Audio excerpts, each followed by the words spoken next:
Can Yaman se compró un avión para ver a Demet Özdemir. Sí, lo leíste bien. Por fin se supo la verdad que todos estábamos esperando. ¿Qué te parece esto? Madre mía, chicos y chicas. Esto es más fuerte que el café de la mañana. Si te enteras de esto, es normal que se te caiga la mandíbula al suelo. Can Yaman, el bombón turco que nos trae de cabeza a todas, se ha comprado un avión privado. ¿Y para qué crees tú? ¿Para pasear por el Mediterráneo con sus colegas? ¿Qué va? La excusa es Demet Özdemir. Ojo al dato. Parece que la ruptura entre ellos fue un bombazo, y muchos pensábamos que ahí moría todo. Pero no, amigos, no. Resulta que Can, que es un romántico empedernido, ha decidido que la distancia no es un problema. Y claro, ¿cuál es la forma más rápida y glamurosa de cruzar fronteras para ver a tu chica? Pues tu propio avión. Yo, para ser honestos, al principio pensaba que era un rumor loco. Ya sabes cómo son estas cosas, que si un like sospechoso, que si una foto casual en el mismo sitio. Pero esto del avión, esto es otro nivel. No es lo mismo mandarle un mensajito de hola, ¿qué tal?, que aparecer por sorpresa en la puerta de su casa con tu propio jet. Eso es una declaración de intenciones en toda regla. Muchos dicen que esto es solo para crear expectación, que es una estrategia de marketing para avivar la llama de su relación pasada y así mantenerlos en boca de todos. No te voy a mentir, no sería la primera vez que vemos algo así en el mundo de las celebrities.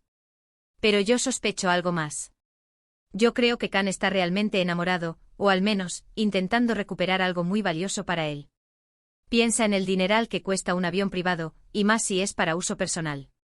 No es una compra cualquiera, es una inversión seria. Y si lo hace es porque realmente quiere tener a Demet cerca. Quizás se dio cuenta de que la echaba de menos, que la vida sin ella no era lo mismo, y decidió dar un paso de gigante. Un paso aéreo, diría yo. Además, ¿te imaginas la escena? Can bajando de su avión con ese aire que tiene, seguramente con una sonrisa de oreja a oreja, esperando la reacción de Demet. Tiene que ser de película. Y claro, los paparazzi estarán encantados con este espectáculo. Noticias para todo el año. Lo que sí es seguro es que esto va a dar mucho de qué hablar. ¿Crees que Demet estará impresionada por este gesto tan ostentoso? ¿O quizás le parecerá una tontería y le pedirá que baje de las nubes y aterrice en la realidad? A mí me da curiosidad saber qué está pasando por la cabeza de Demet ahora mismo.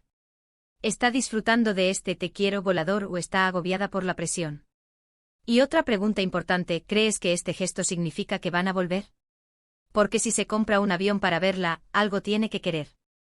A ver, no digo yo que vaya a ser un cuento de hadas de la noche a la mañana, pero esto huele a reconciliación, ¿no crees? De todas formas, aquí estamos todos pegados a la pantalla, esperando el próximo capítulo de esta historia. Esto sí que es salseo del bueno. Me encanta cuando las cosas se ponen así de interesantes. Así que la pregunta del millón es, ¿vosotros qué pensáis? ¿Este avión es el boleto de vuelta para Can y Demet, o es solo un vuelo de ida sin retorno?